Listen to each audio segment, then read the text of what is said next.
तो हम ये कह रहे हैं कि ट्रेनें जो रोकी जा रही, इससे हमने कई रिपोर्टें देखी, तो उसमें आम जनमानस को दिक्कत हो रही, तो उस पे क्या कहना चाहेंगे? देखिए, जाहिर सी बात है, निश्चित तौर पे अगर ये आम जनमानस को किसी भी तरह की दिक्कत हो रही है तो ये शासन और प्रशासन का काम है, सरकारों का काम है।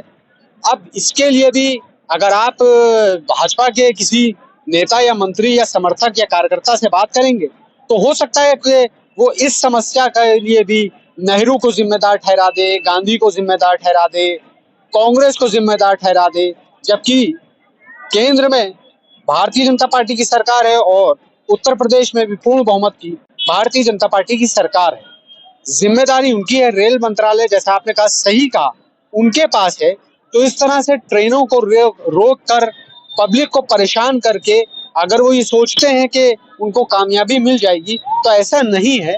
पब्लिक सब समझ चुकी है, एक वक्त होता है हर चीज का, वक्त गुजर गया मोदी जी का, अब ये वक्त राहुल गांधी का है। अच्छा, राहुल गांधी का जैसे अभी नामांकन हुआ रायबरेली से, तो वहाँ पे अभी एक चीज सुर्खियों में है कि उनका नामांकन रद्द होना चाहिए, कुछ चीजें उसमें बताई जा रही, तो क्या लगता है? जैसे कई जगह पे अभी इससे पहले हुआ कि जो और प्रत्याशी थे उन्होंने अपना पर्चा वापस ले लिया।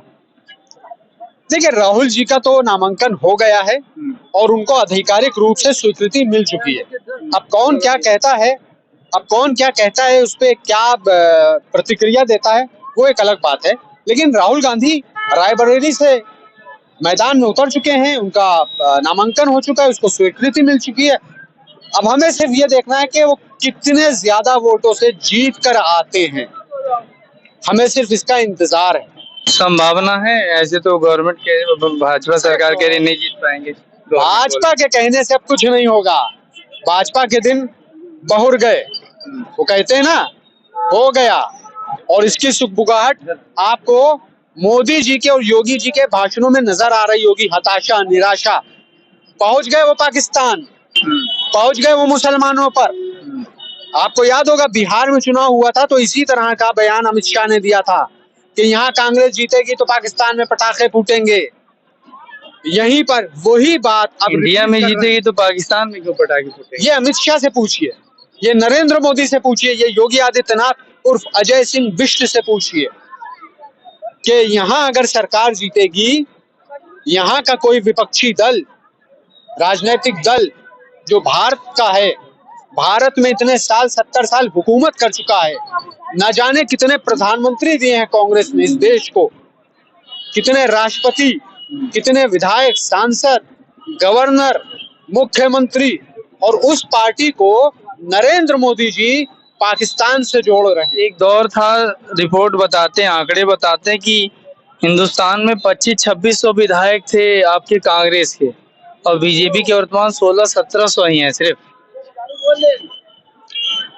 देखिए, जो लोग कांग्रेस मुक्त की भारत मुक्त कांग्रेस की बात करते थे, ये बात तो उन्हें समझना पड़ेगी कि आज भी अगर राज्यों के हिसाब से बात कर लें, विधायक और जनप्रतिनिधियों के हिसाब से बात कर लें, तो कांग्रेस पार्टी आज भी भारतीय जनता पार्टी की तमाम दावों से ऊपर है। क्योंकि आप कहीं पर भी, प्रदेश के ही नहीं, इस देश के किसी भी हिस्से में चले जाइए जहां 30 साल और 32 साल से कांग्रेस ना हो, जैसे उत्तर प्रदेश, आपको गांव देहातों में कांग्रेस की विचारधारा के लोग मिल जाएंगे, नजर आ जाएंगे। क्यों? क्योंकि कांग्रेस की विचारधारा ही इस देश की असली विचारधारा है। हम कहते हैं कि कांग्रेसियत ही हिंदुस्तानियत है। कांग्रेसियत हिंदुस्तानियत, बिल्कुल, कि हिंदुत्व ही है। हिंदुत्व, अब क्या कहें इस पर, बोलेंगे तो हो सकता है बखेड़ा मच जाए, हो सकता है मेरी वीडियो को भारतीय जनता पार्टी के लोग और उनकी आईटी सेल किसी गलत तरीके से प्रस्तुत कर दें। मैं उस विषय पे नहीं जाना चाहता।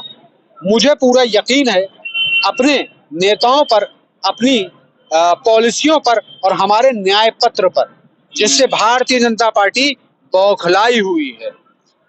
बौखलाई हुई है आपके साथ? हाँ, मोदी जी कह रहे हैं इस बार 400 सीटें आ रही हैं, आप कैसे बात कर रहे हैं? अरे मोदी जी के, फिर वही कह रहा हूँ, मोदी जी के कहने से अब कुछ नहीं होगा। मोदी जी जा रहे हैं, 4 मार्च के बाद उनका बोरिया 4 जून ना, 4 जून 4 जून के बाद रिजल्ट 4 जून 4 जून के बाद उनको झोला उठा के जाना पड़ेगा और इस देश को नया प्रधानमंत्री मिलने जा रहा है। लेकिन एक चीज मोदी जी कह रहे हैं कि जो बारात है उसका दूल्हा ही नहीं पता चल रहा है कि दूल्हा कौन है इंडिया गठबंधन का।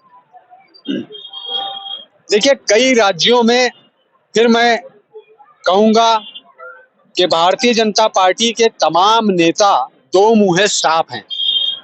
ये कहते कुछ हैं, करते कुछ हैं। कई राज्यों में, अभी 5 राज्यों में चुनाव हुए, उन राज्यों में मुख्यमंत्री की घोषणा नहीं की थी भारतीय जनता पार्टी ने, बिना मुख्यमंत्रियों के चेहरे के चुनाव लड़ी थी। अभी जो 5 राज्यों में हुए हैं, राजस्थान, मध्य प्रदेश, छत्तीसगढ़ में, कहाँ मुख्यमंत्री की घोषणा करी थी?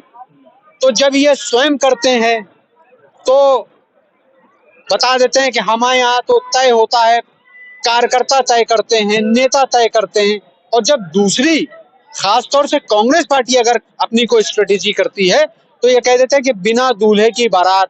असल में दिक्कत ये है कि इनको, भारतीय जनता पार्टी वालों नेताओं को अब ये खलने लगा है कि कांग्रेस अपनी रणनीति लीक नहीं होने देती है।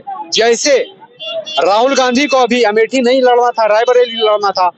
अमेठी से हमने अपने एक पुराने कार्यकर्ता केएल शर्मा जी को मैदान में उतार दिया। ये बात इस देश की तमाम भाजपाइयों को कानों कान खबर नहीं मिली, तिलमिला गए हैं।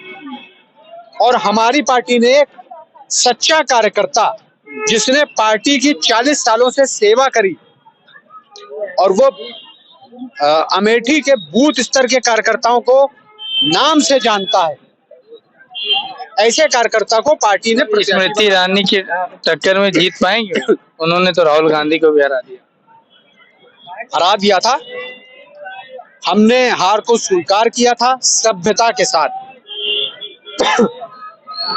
लेकिन मेरा दावा है कि 4 जून के बाद नरेंद्र मोदी जी अपनी हार को भी स्वीकार नहीं कर पाएंगे। आप देखिएगा ये लोग कैसा प्रपंच रचेंगे और अपनी हार को स्वीकार नहीं कर पाएंगे। ये हमारे नेताओं की सभ्यता है, उनकी शोभनीयता है कि हार को स्वीकार करते हैं। अगर आवाम ने हराया तो राहुल गांधी ने उस चीज को माना और राहुल गांधी दूसरे संसदीय क्षेत्र से लड़े और जीत के आ गए। लेकिन स्मृति ईरानी बताएं कि उन्होंने वादा किया था कि 13 रुपए में चीनी दिलाएंगे, उस दावे का क्या हुआ? स्मृति ईरानी ने अपने संसदीय क्षेत्र के एक मंदिर के जीवोद्धार के लिए 82 लाख रुपए खर्च कर ट्वीट कर दिया और 3 घंटे के अंदर स्मृति ईरानी को उस ट्वीट को डिलीट करना पड़ा, क्योंकि जब पोल खुली तो पता चला महज 7 लाख रुपए उस मंदिर को दिए थे। तो ये लोग, ना जाने इनमें इतना झूठ कहां से आता है और ये लोग इतना झूठ कहां से लाते हैं, मगर इनका सिर्फ एक ही सिद्धांत है, झूठ बोलो, झूठ बोलो, जोर से बोलो, झूठ बोलो, धीरे से बोलो, झूठ बोलो, सिर्फ झूठ बोलो। चलिए और लोगों से उनकी राय